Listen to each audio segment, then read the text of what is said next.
Hello and welcome to this weekly episode of Rediscovered. Today we're visiting the Wilson family home, a house which has been abandoned for over 20 years.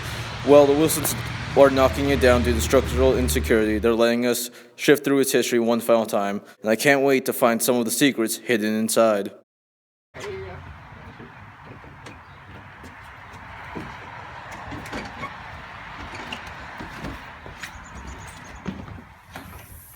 Let's go to the basement.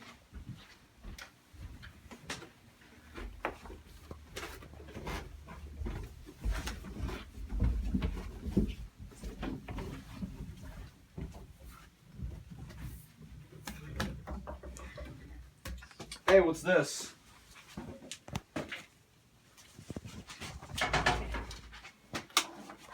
Oh my God! Someone dropped the phone. Sorry. Some of the knobs are stuck, but The gear in this knob is definitely old and rusted. I think we could get a good price on this if we fixed it up in the shop. The Singer sewing machine was an amazing device for the common family. Back in the day, sewing was done mainly by hand in the average household, with machines only able to do a small amount of work, being extremely expensive. However, Singer revolutionized the industry forever. While he never added any spectacular design to the machine, his methods of selling boosted the business.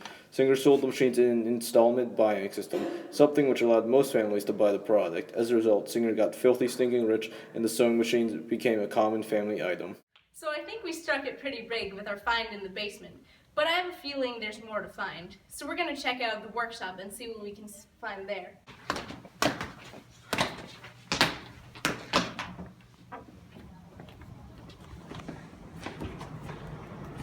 is a pretty big room. I think we should split up to find all the goods. Alright, you go to the left, I'll go to the right. Fair enough. It was definitely an old workshop. A lot of this stuff is rusted. So it must be fairly new, so just moved by the owner. Hey yo, come here, look at this thing. What do we got? Looks like the beginning piece of an old telegram. Oh my gosh. This is a telegram. The telegram operated by tapping out messages in Morse's code, which could only be transferred a far ways between two people. It truly was a catalyst in creating long-distance communication. It was an amazing feat. When Morse originally talked to the government about his talking wire, they were skeptical to say the least, but they eventually gave him the benefit of the doubt, granting him $30,000 and letting him test his invention. I think we got a pretty good haul today. So I'm going to meet with the owner now, John Wilson, and we're going to discuss some prices. Hey, John Wilson here. Nice to meet you. First, I think I'd like to discuss the prices of a telegram that we found in your workshop. Show me the telegram. Alright. What do you think of this baby over here? It's got a bit of family history used by my grandfather. I'm willing to part with it for, let's say, $300. Okay, see, the thing is, I know this has got pretty good history, as all telegrams. It's pretty rusty in certain parts, and no offense, but it does look like it's held together by Scotch tape. And I just have to do a lot of renovations to get this in solid condition. Alright, I'll tell you what, I'll give you $250. 100 then, because this thing would seriously take a lot of money to put it into good shape. 200, right between the two prices. 175? 190. I'm a nice guy. 180? 190. Deal. Okay, man, so there's one more thing I really have got on my mind. So, downstairs in the basement, we found this really nice Singer sewing machine. I know which one you're talking about. My grandmother actually used to sew me like all kinds of stuff with that machine. Family heirloom? That's pretty nice. Would you be willing to part with it? I suppose I would sell it to you for $6 grand. Okay, here's the thing. So, it is a very precious artifact. It was the Singer sewing machine, which was a big deal. So, there are a lot of them. So I wouldn't know if the price would be that high since there are a lot of the sewing machines.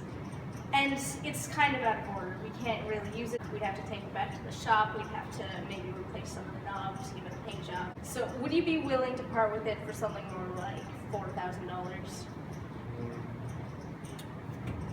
I say based on our past deal, I say I would sell it to you for $5 grand as a compromise.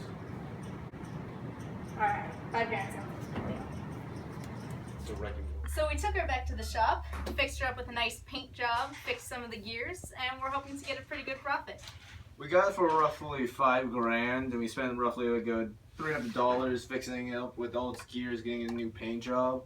So we should be able to sell it for $15,000. Alright, so we took this thing back to the shop and got most of the rust off. We fixed the nubbins so they're no longer held on by Scotch tape.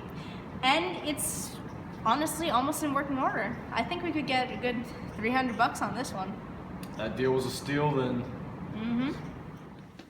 Next time in Rediscovery, we will journey south and find what little Civil War treasures we can.